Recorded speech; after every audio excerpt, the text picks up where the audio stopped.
Assalamualaikum warahmatullahi wabarakatuh. Bersyukur kepada Allah Subhanahu wa taala dan mengucapkan alhamdulillah.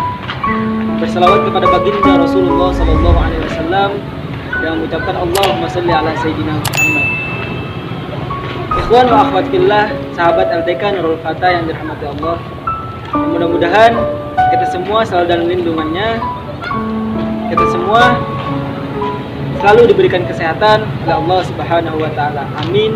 Amin ya rabbal alamin. Sebaik-baik manusia pasti pernah melakukan kesalahan. Begitu juga sebaliknya. Sejahat-jahatnya manusia pasti ada kebaikan dalam dirinya. Maka dari itu kita diperintahkan untuk bertaubat kepada Allah Subhanahu wa taala, meminta ampunan kepada Allah Subhanahu wa taala. Ikhwan wa akhwat fillah, sahabat LDK Nurul Fata yang dirahmati Allah. Lalu bagaimana caranya bertobat? Lalu bagaimana bertobat yang benar sehingga taubat kita diterima oleh Allah Subhanahu wa taala? Pertama, menyesali dan mengakui kesalahan yang telah diperbuat. Menyesali, mengakui kesalahan yang telah diperbuat, lalu meminta ampun kepada Allah Subhanahu wa taala atas yang diperbuat. Yang kedua, berhenti dan jangan mengulangi yang diperbuat. Jangan mengulangi kesalahan yang diperbuat dan mengganti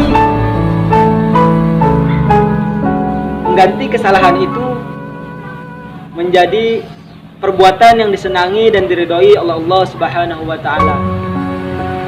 Semisal dulu kita sering berjudi, dulu kita sering mabuk. Lalu kita bertobat, kita berhenti dan jangan mengulangi perbuatan itu. Kita ganti perbuatan itu menjadi perbuatan yang diridhoi Allah, membantu orang lain, berbagi, menjalankan apa yang Allah perintahkan. Belum teringat sebuah kisah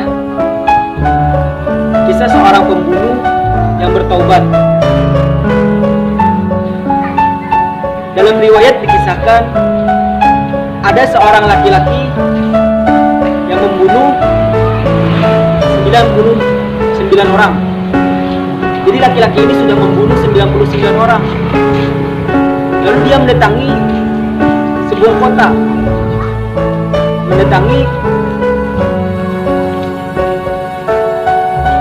Lalu dia mendatangi satu kota. Lalu dia bertanya, di manakah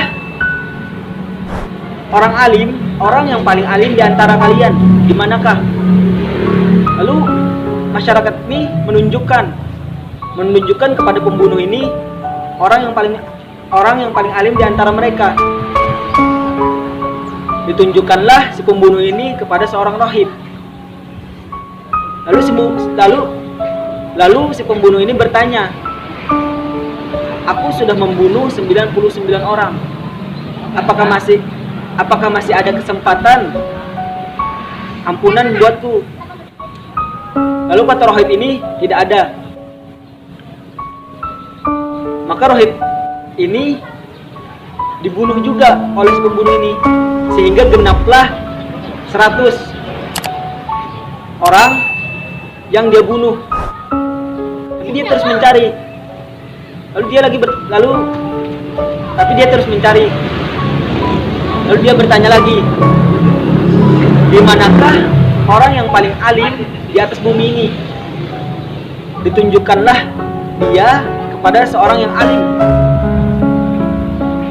Dia menemuinya dan pertanyaannya sama seperti pertanyaan sebelumnya. Saya sudah membunuh 100 orang. Apakah masih ada kesempatan ampunan buat saya? Lalu seorang alim ini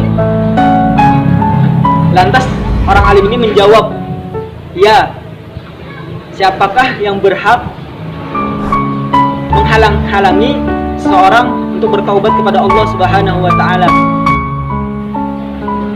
Maka pergilah kamu ke kota itu, sebab di kota itu terdapat orang-orang yang beribadah kepada Allah Subhanahu wa taala, dan beribadah kamu bersama mereka. Dan janganlah kamu kembali ke kotamu, dan janganlah kamu kembali ke kotamu, karena kotamu itu jelek. Maksudnya banyak maksiat di dalamnya, jauh dari Allah Subhanahu wa taala. Lalu si pembunuh ini berjalan menuju kota yang ingin dia tuju. Sampai di pertengahan jalan, si pembunuh ini wafat. Datanglah dua malaikat, satu malaikat azab dan satu malaikat rahmat. Mereka berebut si mayit. Kata malaikat rahmat,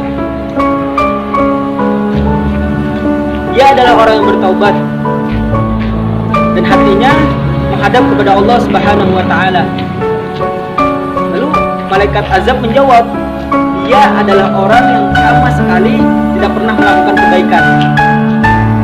Malaikat azab dan malaikat rahmat bertengkar, memperebutkan si mayit. Datanglah satu malaikat yang mereka berdua pilih untuk menjadi pemutus perkara.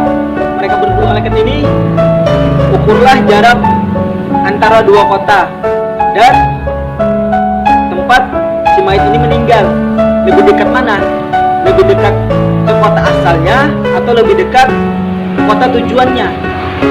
Lalu diukur, dapat hasilnya, dan hasilnya si mayit ini lebih dekat kepada kota tujuannya, dan malaikat rahmatlah yang berhak atas si mayit ini. Dalam riwayat lain juga diceritakan bahwa Allah Subhanahu wa taala mendekatkan kota tujuannya dan menjauhkan kota asalnya, sehingga lebih dekat si mayit ini kepada kota tujuannya itu sejarak sejengkal.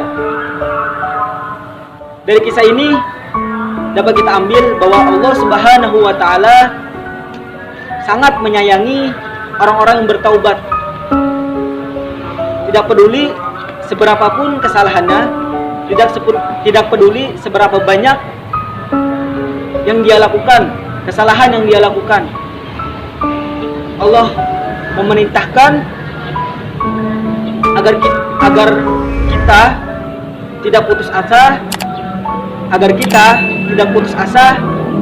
dengan rahmat Allah, tidak putus asa dengan rahmat dan ampunan Allah Subhanahu wa taala, menuntun jalan orang-orang yang bertaubat menuju jalan keselamatan. Wallahu alam bisawab. Sebelum ulun akhiri, ulun ada sedikit pantun. Kalau ada jarum yang patah, jangan disimpan di dalam peti. Kalau ada kata-kata ulun yang salah, jangan disimpan di dalam hati. Wabillahi taufik wal hidayah. Assalamualaikum warahmatullahi wabarakatuh.